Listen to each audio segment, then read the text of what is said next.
Good morning, angels. Good morning, Charlie. Sabina. Don't call me. Jane.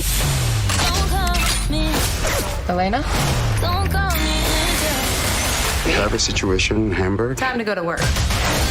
We hit the streets. Feisty. Yeah, you had me. We sling some bills. You know we fly. We get wild.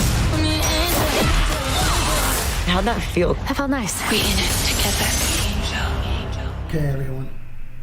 Okay, everyone. All right. We are going to now review. I'm going to now give you my 2 cents about the last year's big, huge box office Charlie's Angels, the motion picture flop. Now, of course, this movie is the latest of many incarnations of the 70s Aaron Spelling TV series, which of course was all the rage back then.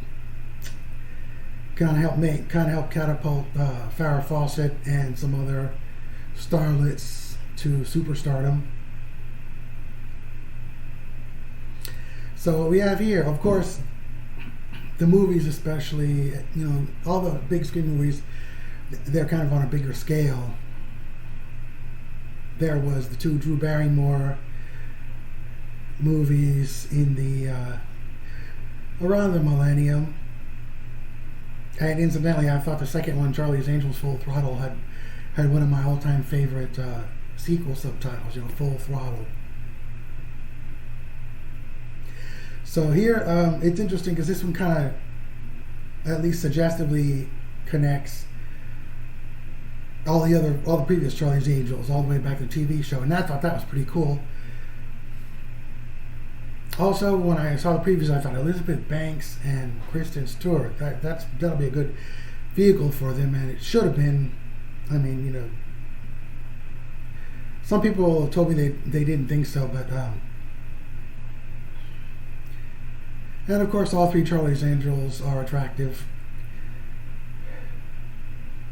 So, for one thing, the opening is kind of a grabber to me. Some people say that it bored them in the first couple of minutes, but Kristen Stewart looked especially ravishing, and it was very pleasurable, for some of us. So anyway, there's also a supporting role by Patrick Stewart, which is great. So of course, we have another big world-threatening type of thing, kind of like a James Bond movie, especially Roger Moore type movies. The world is kind of in trouble. There is a new power source that people are fighting over, and another highlight of the movie is when one of the angels flirts with a scientist.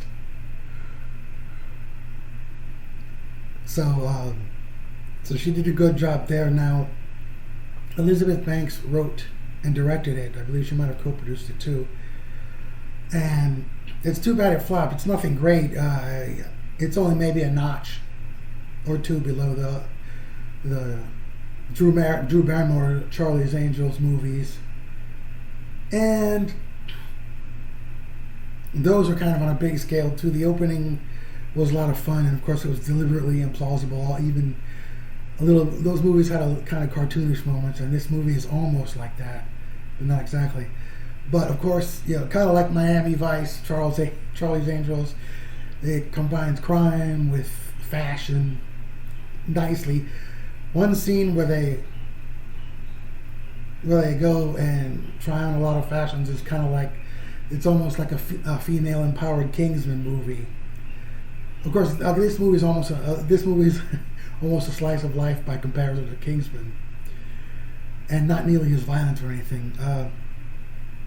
But there's some pretty good stuff here. Nothing really great. It's a renter, a streamer, like that. So it's a good quarantine movie at best, and I could see Patrick Stewart and everybody was having fun. There was a partner disco. They're all dancing, and it was just nice, because it's kind of cool, to see these people get involved in the fun, and they kind of have to stay undercover.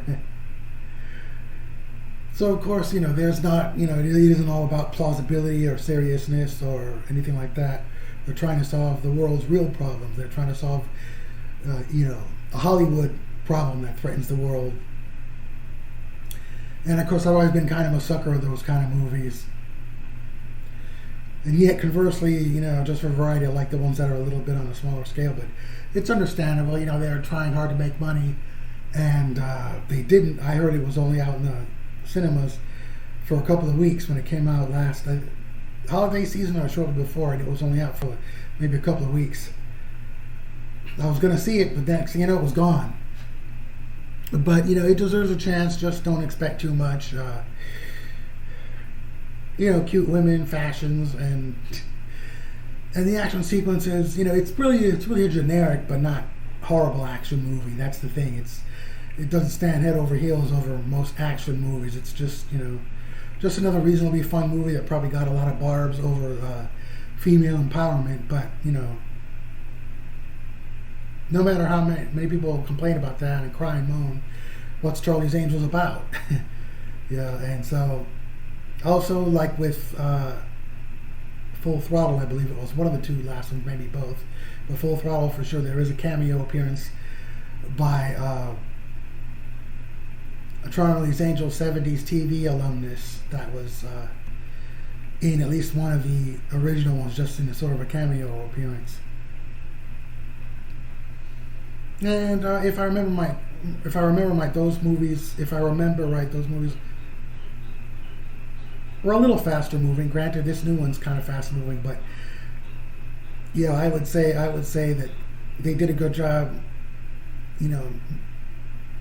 They tried to make you guess for a while who was bad and who was good, based on the characters' motivations. So anyway, I would say it's recommended with not too high expectations, but it isn't really bad either. So this is George signing off, saying see you at the movies. Ciao. Good morning, angels. Good morning, Charlie. Sabina. Don't call me. Shane.